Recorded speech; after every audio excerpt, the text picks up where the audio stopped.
Hello there, I'm digital artist Aaron Rutten, and today I'm going to answer a question from one of my viewers. Hi, so I got an Intuos Pro, and 2 days later my first nib is already worn out, as well as the eraser. I'm very concerned about my tablet getting even more scratches. I don't think I've pressed too hard, but those things did happen. Will a standard plastic for touchscreen work fine? I don't know how anybody could wear down their tip or their eraser in 2 days. Really what I would suggest is stop pressing down so hard because you've got to be like really like digging into that thing to wear down your tip. I don't know if you can see it, but this tip is the tip that I've had on this same pen that I've been using for probably almost a year. And yeah, it's a little bit slanted on the end, but that's not affecting the way that the tablet performs. It's not going to scratch my screen. It's meant to get a little shaved off because friction is inevitable. You're going to scratch something. You can't rub two things together and not have one of the two things get scratched. That's just, it's a fact of life. There's nothing you can do about that. Now, what would you rather have break down? Your tablet surface or this replaceable little nib, which, by the way, if you're using an Intuos Pro, you have like 10 of these things as replacements. They're hiding inside of this little holder here.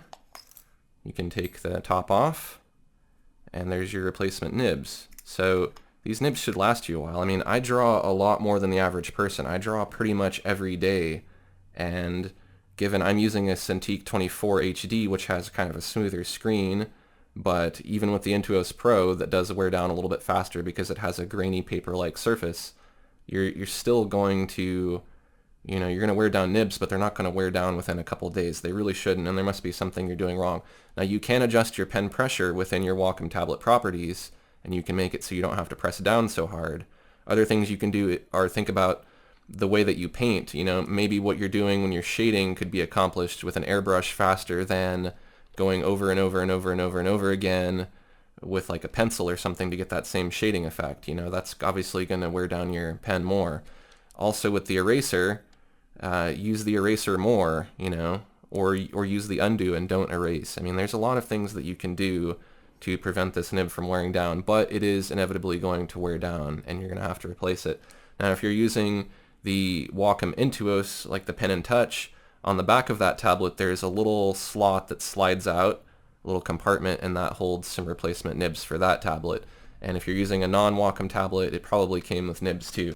Now, to answer the other part of your question about putting a surface protector over your tablet, yes, you can do that. You could put like a piece of thin acrylic or a thin plastic sheet over it. In fact, a lot of the older models of tablets used to come with a little transparent overlay sheet that you could put things under and then trace, and it kind of kept the tablet from getting scratched. But things getting scratched, that's not really a big deal. It's not going to ruin your tablet. You don't want really, really deep scratches, and if you're getting really deep scratches, you're pushing down way, way, way too hard with your pen. So don't treat this like it's a, traditional media, like it's a crayon. With a crayon you can, or even with a real pencil, you can press down the real pencil as hard as you want, and even if you snap the lead off, you can sharpen it again.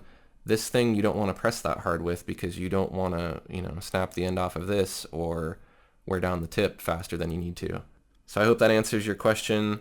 Calm down, don't drink so much coffee in the morning or energy drinks or whatever, and just, do some yoga or something and just press down nice and light when you're drawing, because you can draw with very, very light pressure and still draw. You really don't need much pressure when you're painting, so don't dig into the thing so much.